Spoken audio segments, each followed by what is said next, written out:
Gowri night ஷிஃப்டில் work பண்ணிட்டு இருந்தா. அப்போது ப்ரெக்னெண்ட்டாக இருந்ததுனால இனி கொஞ்ச நாட்களுக்கு அவளால் அவ்வளோ கஷ்டப்பட்டு வேலை செய்ய முடியாது. அதனால சில வேலைகளை நைட் ஷிஃப்டில் உட்காந்து வேலையை பார்த்துட்டு இருந்தா. என்ன இருந்தாலும் ஆஜூன் இன்னைக்கு ஒரு நாள் மட்டும்தான் அவளுக்கு பெர்மிஷன் கொடுத்துருந்தான். அதுக்கப்புறமா அவளால் ஆஃபீஸுக்கு வர முடியாது. அந்த நேரம் ஆஃபீஸில் வேறு யாருமே இல்லை. கௌரி சின்சியராக அவள் கேபினில் உட்காந்து தான் வேலையை பார்த்துக்கிட்டு இருந்தா.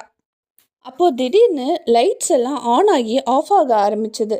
அதை பார்த்த கௌரி, இந்த கரண்ட்டுக்கு ஒரு வேலையே இல்லை, எப்போ பாரு ஆன் ஆகி ஆஃப் ஆகி விளையாடிக்கிட்டு இருக்கு அப்படின்னு சொல்லிக்கிட்டு இருக்கும்போது தூரத்தில் ஒரு உருவத்தை பார்த்தா கௌரி. அதை பார்த்து லைட்டாக பயத்தை வெளிக்காட்டாம, யார் நீங்கள், அங்கே யார் நிற்கிறா அப்படின்னு கேட்க, அதுக்கு அந்த உருவம் நான் தான் அப்படின்னு சொல்லிச்சு.